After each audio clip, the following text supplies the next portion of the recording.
بسم اللہ الرحمن الرحیم۔ السلام علیکم ناظرین، حضرت عفیف کندی رضی اللہ تعالی عنہ مسلمان ہونے سے پہلے ایک بار خانہ کعبہ تشریف لائے۔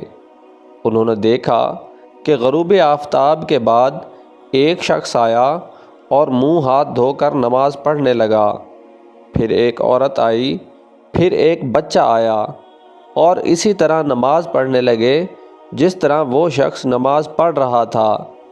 وہ کہتے ہیں کہ میں نے حضرت عباس بن عبد المطلب سے پوچھا کہ عباس یہ کیا ہو رہا ہے؟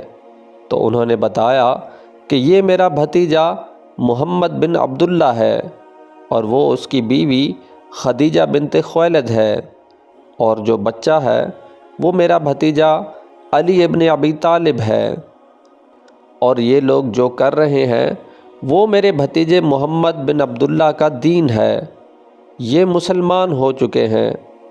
حضرت عفیف کندی رضی اللہ تعالی عنہ کہتے ہیں کہ کاش میں اس وقت آپ صلی اللہ علیہ وآلہ وسلم کے ساتھ مل جاتا تو میں چوتھا مسلمان ہوتا۔ ناظرین، عورتوں میں حضرت خدیجہ، مردوں میں حضرت ابوبکر صدیق اور بچوں میں مولا علی علیہ السلام کے بعد غلاموں میں حضرت زید بن حارثہ رضی اللہ تعالی عنہ سب سے پہلے آپ پر ایمان لائے۔ یہ رسول اللہ صلی اللہ علیہ وآلہ وسلم کے غلام تھے۔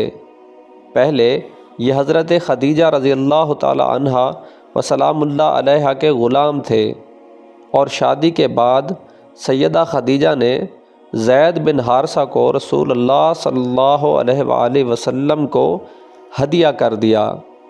مسلمان ہونے کے بعد حضور نبی کریم صلی اللہ علیہ وآلہ وسلم نے انہیں آزاد کر دیا، لیکن وہ پھر بھی آپ صلی اللہ علیہ وآلہ وسلم کے ساتھ رہے، اور حضور نبی کریم صلی اللہ علیہ وآلہ وسلم نے حجر اسود کے سامنے کھڑے ہو کر فرمایا تھا کہ زید میرا بیٹا ہے، اور حضرت زید بن حارثہ وہ واحد صحابی ہیں جن کا ذکر قرآن مجید میں آیا ہے۔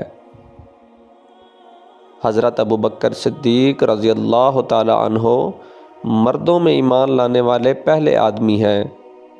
ایک بار حضرت ابوبکر صدیق حکیم بن حزام کے پاس بیٹھے تھے کہ ان کی باندی نے وہاں آ کر بتایا کہ آج نبی کریم صلی اللہ علیہ وآلہ وسلم نے دعویٰ نبوت کیا ہے۔ تو حضرت ابوبکر صدیق رضی اللہ تعالی عنہ چپکے سے وہاں سے چلے گئے اور رسول اکرم صلی اللہ علیہ وآلہ وسلم سے دریافت کیا کہ یہ کیا ماجرا ہے۔ رسول اللہ صلی اللہ علیہ وآلہ وسلم نے حضرت ابوبکر صدیق کو ساری بات بتائی، تو حضرت ابوبکر صدیق نے فوراً تصدیق کی اور مسلمان ہو گئے۔ حضرت ابوبکر صدیق رضی اللہ تعالی عنہ کا نام عبد الکعبہ تھا۔ آپ صلی اللہ علیہ وآلہ وسلم نے ابوبکر کا نام تبدیل کر کے عبداللہ رکھ دیا۔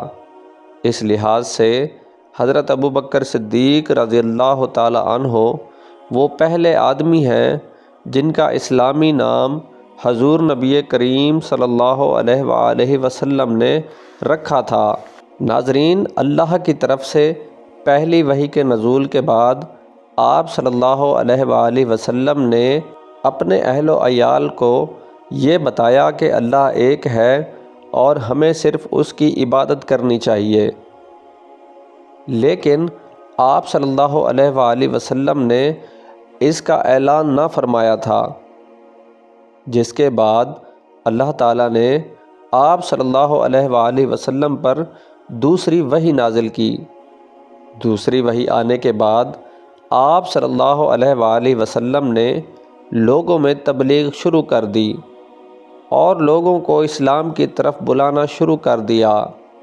لوگوں کو بتایا کہ اللہ ایک ہے اور اس کا کوئی شریک نہیں، اسی کی بادشاہی ہے اور ہم سب کو اسی کی طرف لوٹ کر جانا ہے۔ نبوت کا چوتھا سال شروع ہوا تو آپ صلی اللہ علیہ وآلہ وسلم نے اللہ کے حکم سے لوگوں کو اعلانیہ دعوت دین دینا شروع کر دی اور لوگوں کی مخالفت کی پرواہ نہ کی۔ ناظرین، نبوت کا چوتھا سال شروع ہوا تو آپ صلی اللہ علیہ وآلہ وسلم کو اللہ نے پیغام دیا کہ اے اللہ کے رسول، اب آپ لوگوں کو اعلانیہ دعوت دین دینا شروع کر دیں اور لوگوں کی مخالفت کی پرواہ نہ کریں۔ یہ حکم ملتے ہی آپ صلی اللہ علیہ وآلہ وسلم نے اعلانیہ طور پر کعبہ میں نماز پڑھنا شروع کر دی، لوگوں کو کھانے پر دعوت دینا شروع کر دی اور ان کو دعوت حق دینا شروع کر دی۔